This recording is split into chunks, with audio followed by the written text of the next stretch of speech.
चुनाव के नतीजे और सभी 70 सीटों पर नतीजे आएंगे। आज सुबह 8 बजे से काउंटिंग शुरू हो जाएगी। बहुत कम समय बचा है और काउंटिंग शुरू होने में मतगणना स्थल पर तैयारियां पूरी है। सबसे पहले पोस्टल बैलेट की गिनती होगी। जी राजस्थान पर पल पल की अपडेट आपको मिलेगी। जी राजस्थान पर आप देखिए सबसे पहले रुझान जो बजट में प्रावधान किया गया, जो यहाँ सरकारी कर्मचारी है वो बीजेपी को वोट दिए हैं।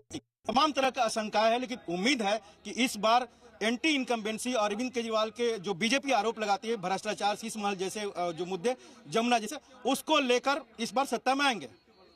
जी बिल्कुल। तो रविंद्र भी हमारे सहयोगी हमारे साथ जुड़े हुए, हम आपको बताएंगे कि पल पल की अपडेट्स क्या है। जी राजस्थान पर आप देख पाएंगे सबसे पहले रिजल्ट क्या आने वाले, आंकड़े कैसे जाएंगे। जी राजस्थान पर आप सबसे पहले रुझान देख पाएंगे और एग्जिट पोल, क्योंकि जी ने सबसे पहले जीनिया ने आपको बता ही दिए थे, तो वो एग्जिट पोल क्या सही साबित होंगे ही या फिर इस बार तस्वीर बदल जाएगी। देखिए तैयारी सब जगह हो चुकी है और सुरक्षा के कड़े इंतजाम किए हुए हैं। कहां पर क्या कुछ रहने वाला है ये भी हमने आपको बताया था और जैसा कि हम आपको तस्वीरों के माध्यम से भी दिखाएंगे, त्रिकोणीय मुकाबला ये है।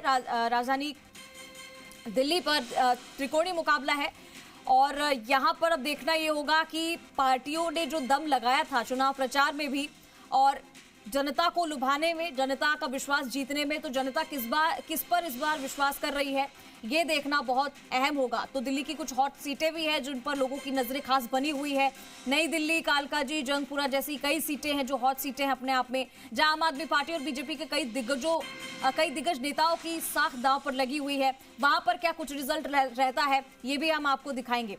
तो इस बार एग्जिट पोल के बारे में जब हम बात कर रहे थे तो एग्जिट पोल ये कह रहे हैं कि बीजेपी के लिए दिल्ली इस बार दूर नहीं है। 27 साल का जो सूखा है वो इस बार खत्म होगा बीजेपी की तरफ से। दिल्ली के चुनाव के लिए 13 एग्जिट पोल में से 11 के पोल कहते हैं कि इस बार दिल्ली में कमल का फूल खिल सकता है। लेकिन वही है कि 8 बजे के बाद 8 बजे जब वोटिंग काउंटिंग शुरू होगी उसके बाद काउंटिंग के बाद पता चलेगा कि आखिर क्या रिजल्ट रहता है। तो जैसा कि हम आपको बता रहे हैं कि भाजपा की सरकार बनती है अगर, तो 27 साल बाद सत्ता में वापसी करेगी भाजपा।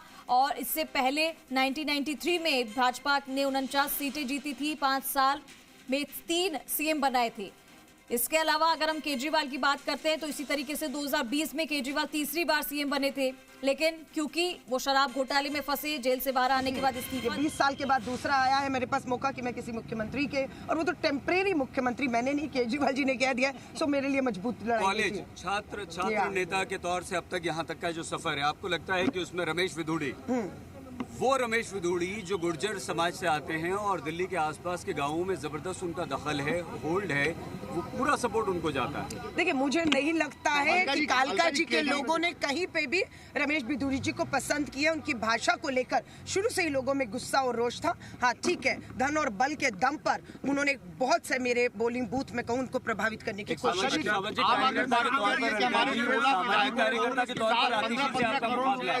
बीजेपी की तरफ से देखिए मैं फिर कह रही हूँ, केजरीवाल को हमेशा आदत है सबूतों के बिना झूठ बोलकर भागने की आदत है। इस बार वो भाग नहीं भगाए जा रहे हैं। केजरीवाल हार रहे हैं नई दिल्ली से, मुझे पूरा ऐसा यकीन है। कांग्रेस की क्या भूमिका होगी? कांग्रेस के बारे में क्या कहेंगे? आतिशी के खिलाफ भी भारी एंटी इनकम्बेंसी मैंने देखा है। मुख्यमंत्री रहते हुए कोई काम नहीं, अपनी कॉन्स्टिट्यूंसी में केजरीवाल जी के नाम पर वोट मांग रही थी। दिल्ली के बेटे केजरीवाल जी के नाम पर उन्हें वोट दें और लोग जब केजरीवाल को वोट नहीं दे रहे। चांदनी चौक से जीत चुकी है, यहाँ क्या फर्क लग रहा है और क्यों ऐसा? फर्क है, पिछला चुनाव देखिए एक डर और खौफ का था, CNRC था, शाहीन बाग और ये सब चल रहा था, दंगे तक हुए, आपने देखा माहौल क्या था। उस माहौल में हम 20 का चुनाव लड़े जिसका भारी खामियाजा जब मुद्दों से भटकेंगे तो कांग्रेस को नुकसान होता है। और इस बार हमारी कोशिश थी कि मुद्दों से ना भटकने दिया जाए। जो CNRC का डर खौफ था वो इस बार नहीं था। अस्तित्व की लड़ाई भी दिल्ली में कांग्रेस अपनी लड़ रही के साथ खड़े होंगे, आम आदमी पार्टी और अरविंद केजरीवाल जी के साथ खड़े होंगे। दिल्ली के लिए कोई नंबर आप प्रेडिक्ट करना चाहेंगे आज?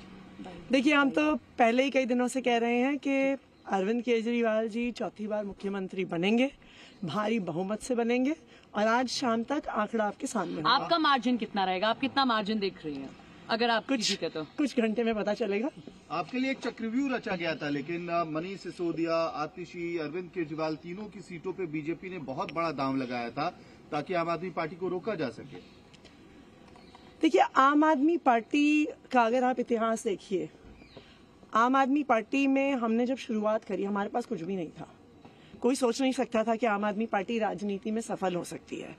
ना हमारे पास पैसे की ताकत थी, ना हमारे पास बाहुबल था, ना हम धर्म की राजनीति करते हैं, ना हम वोट बैंक की राजनीति करते हैं।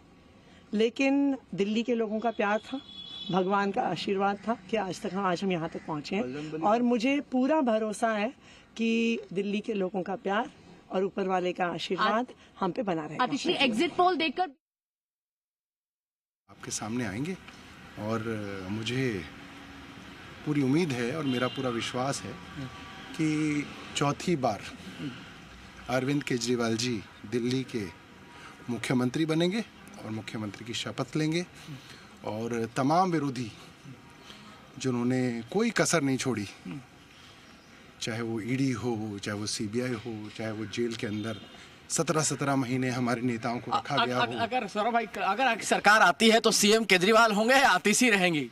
अरविंद केजरीवाल जी के नाम पे चुनाव लड़ा गया है, अरविंद केजरीवाल जी के नाम पे लोग वोट देंगे, तो निश्चित तौर पे इसमें कोई डाउट नहीं है, इसमें 0.1% भी डाउट नहीं है कि दिल्ली के मुख्यमंत्री अरविंद केजरीवाल बनेंगे। नई दिल्ली सीट ही उनकी फंसी हुई नजर आ रही है। आपको लग रहा है कि इस बार उनका मार्जिन कम हो जाएगा या फिर हार भी सकते हैं यहाँ से? देखिए, अरविंद केजरीवाल अच्छे से चुनाव जीतेंगे। ये जो लोगों को डराया गया है, धमकाया गया है, पैसे के बल पे लोगों की बाह मरोड़ी गई है, उसकी वजह से ज़रूर ऐसा हो सकता है कि लोग खुल के अपनी बात ना कह पा रहे हो। मगर जब पोलिंग बूथ के अंदर आदमी जाता है, हमें उम्मीद है कि वो निर्भय होके, निर्भीक होके उस आदमी के लिए वोट डालता है, उस पार्टी के लिए वोट डालता है जो पार्टी उसके लिए काम करती रही है। और पैसा हो, जूते हों, साड़ियाँ हों, बेडशीट हों, इन सब से अगर चुनाव जीता जाएगा तो फिर लोकतंत्र खत्म हो जाएगा। मतलब सरकार बनाने को लेकर पूरी तरीके से आश्वस्त हैं। चलिए, सौरभ भारद्वाज हैं। देखिए, काउंटिंग सेंटर पहुंच रहे हैं और उससे पहले पूरी तरह से आश्वस्त